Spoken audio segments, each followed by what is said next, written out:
It's a pleasure to be here. The pieces that I just played were some of the first that I composed, and they were based on some traditional Navajo corn grinding songs. I actually started out really just focused on piano performance in my career. That's what I did throughout all of my schooling and until I got my master's degree, mostly playing other people's music and a lot of the standard repertoire of Mozart and Beethoven and Rachmaninoff. But it was after I finished up my master's, I wanted to come home to Arizona and spend some time with my grandfather and learn some of the traditional songs that he would sing.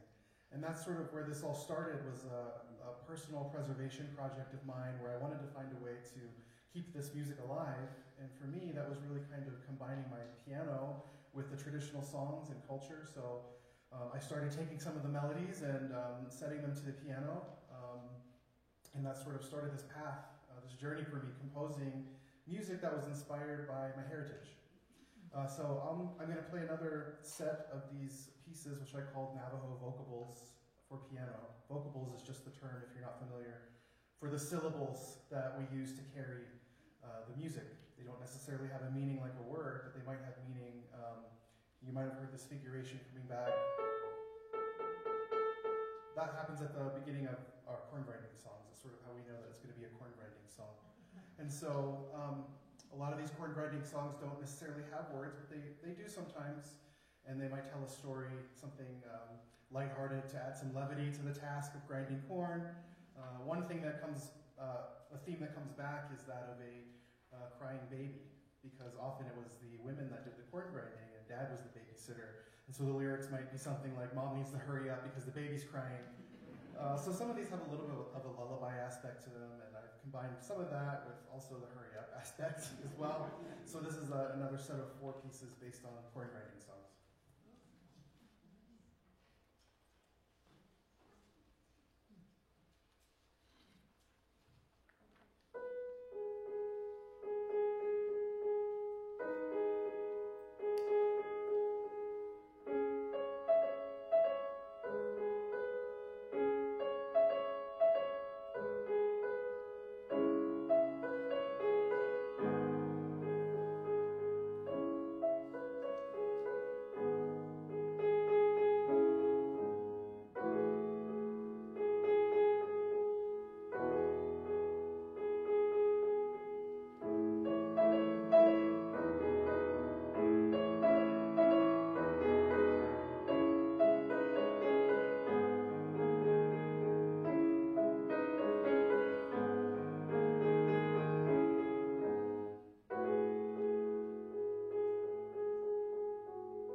branch out and take some inspiration, not just from the music itself, but some of the culture and the art in the Dene or Navajo tradition.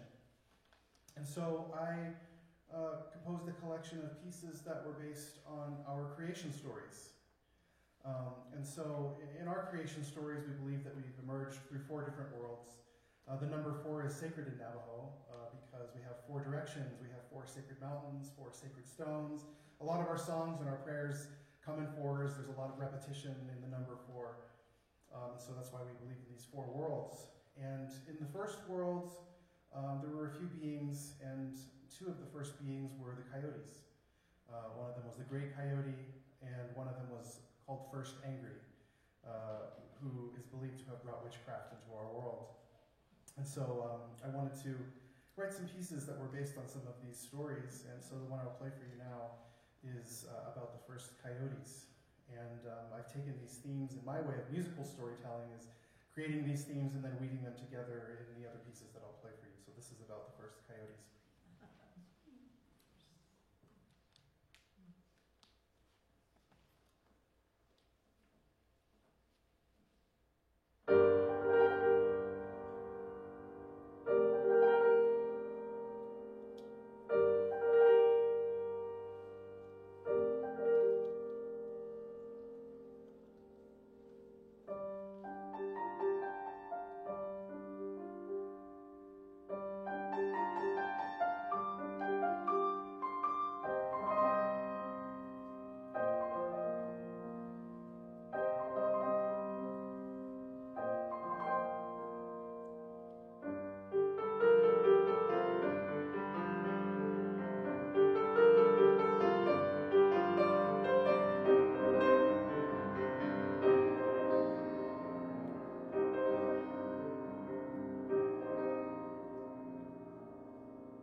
Something I've found interesting in our creation stories and many other creation stories is there's this story about a great flood.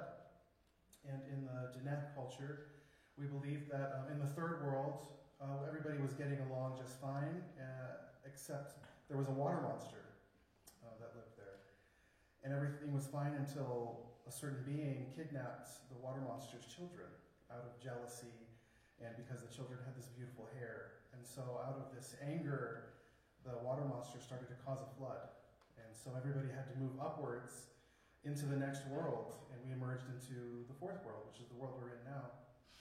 But the flooding didn't stop. The water continued to rise and follow us until they figured out who had kidnapped the children and returned the children to the water monster. And so then the flooding stopped, but then we also were left with our water that we have now. We call this fourth world the glittering world because of the way our oceans and our water glitters and sparkles in the light. And so this was a piece that I wrote about the water monster, sort of telling the story from the point of view of the water monster, who was, fine with everyone until something terrible happened and had this heartache. And the storytelling was me weaving in some of these themes to sort of tell the story in a musical way.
Another very important person in our creation stories was someone called Spider-Woman. Not your friendly neighborhood Spider-Woman. Spider-Woman was the person that taught the Navajo people how to weave. Weaving is very important to us, specifically to our tribe. And the story, as I was told it, was Spider-Woman one day noticed that she had a little bit of spider web on her hands and went up to a juniper tree and tried to wipe this spider web onto the branches. And the more she tried to wipe it off, she realized that the web was actually coming from her hands. And she went around this tree 4 times, placing the web. And as she did that, she started to realize that she could make patterns as she was placing it on different branches. which is where the weaving came from, and that was passed down from her as something very important. And if you've seen our weavings, they're very symmetrical. There's a lot of geometry to it. And that relates back to our life philosophy, which is Hojo. Hojo roughly translates to balance and beauty. Everything has to be balanced. If something's wrong, if it's emotionally or physically, it's because something's out of balance. And so our traditional medicine is used to restore that balance. And that's why our art and our weavings also reflect that balance that we hope to achieve. So I wanted to write a piece about Spider-Woman, and also in that sort of reflect the balance, the repetition, and sort of that symmetry in it with where I place these melodies on the piano.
based on our creation stories, I also wanted to do a set of pieces that were based on things that I loved about my home, which we call Dineta, the traditional homeland. It's a collection called Scenes from Dineta. And one of the things I wanted to write, this was a few years after I'd written my creation story pieces, was one about weaving, not just about Spider-Woman, but about the joy of weaving. And my grandmother was a weaver, and I was so inspired by her in so many ways, I think that I didn't realize when I was young that I sort of carried these things with me. And seeing her really compose a rug in the same way that I compose music, because she has this vision for a whole rug, but it might take weeks or months or more than a year to finish a rug. And she's working line by line and memorizing these patterns in the same way that I have an idea for a piece, but I'm pushing notes around until I get it the way that I want it to be. And also just watching her hands and the dexterity that she has behind how quickly she could weave. And many weavers are like this if you ever get a chance to watch them. And also something she taught me about weaving that was important to me later in life was the fact that traditionally our weavers, even though these blankets and rugs look almost perfect, they specifically put an imperfection in the weaving somewhere to signify the humility and our place as humans that are not perfect beings, and also that there can be beauty in imperfection. Which was, in the world of classical piano and competitions, it was always this, chase for perfection. But once I remembered that and was able to let it go, I definitely grew as a performer, and it was more about the beauty in the music than the perfection in the notes. So when I was sitting down to compose this piece, I was, thinking, like, what is weaving going to sound like? And I had this memory of watching. And if you've seen the loom, when I was younger, I always thought it looked like an instrument that you could play, like a harp that you could just run your hands along it. I knew better than to do that. But so that's what sort of inspired this piece. I took a little bit of the Spider-Woman, those spider-like figurations, but I wanted it to be in a major key to celebrate the joy of weaving, and I also open with these sort of harp-like figurations that I remember from my childhood.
pieces, and they're all going to be related, and I'll talk a little bit after this next piece on how they're related.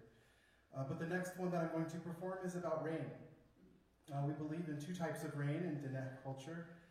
The male rain, which is the thunder and lightning, the downpours and the flooding, and the female rain, which we call Nut Sabaat. Female rain, which is just that gentle sprinkling that soaks the earth and it gives life to all of the plants.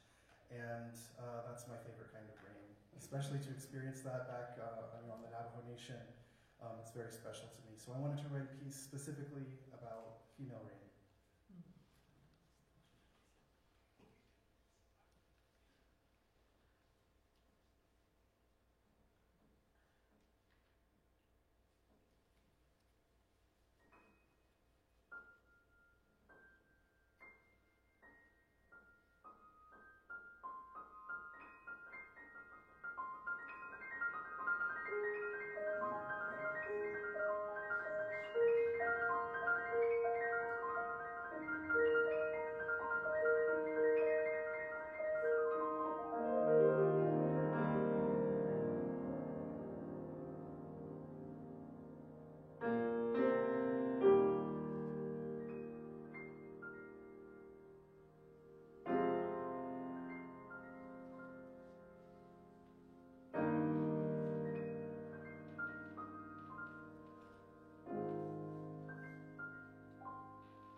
So the last set of four pieces that I'll play now,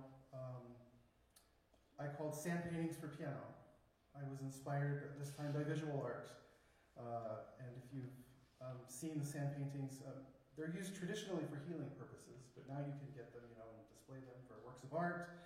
But you just take different colored sands and sprinkle them to create these paintings. And they were used for healing. The thing that I thought was interesting between the sand paintings and music is traditionally you would create these sand paintings as part of a ceremony, and the sand painting would reflect whatever healing that had to be done.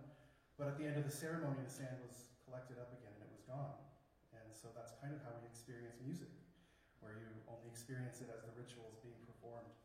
And so when I was thinking about how I would create these sand paintings for piano, there's many different types of sand paintings, but one that is very common is circular based. A lot of our things are circular, like our homes, the traditional hogans are circular.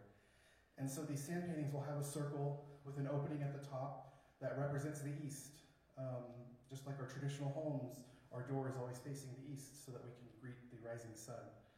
And so as you enter a hogan, you enter from the east and you move clockwise always through the home.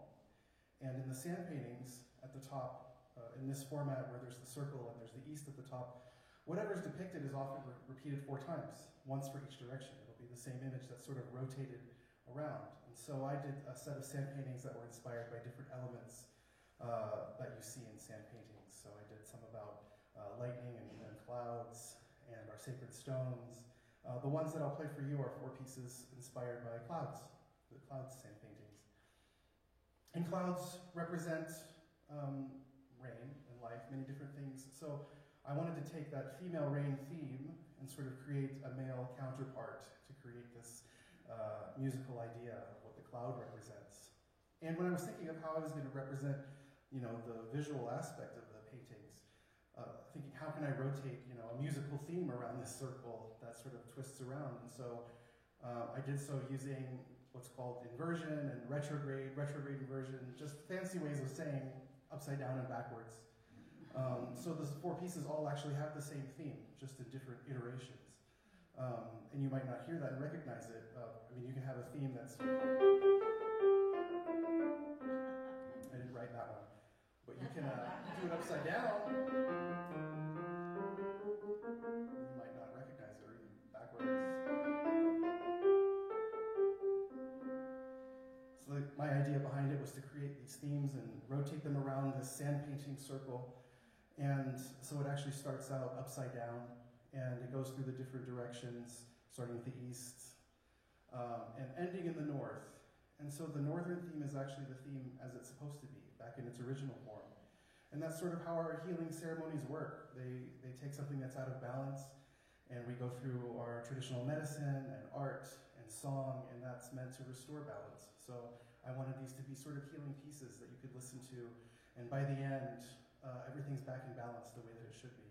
So I hope that you'll enjoy these pieces and perhaps find some healing in them, these 4 pieces, clouds from sand painting.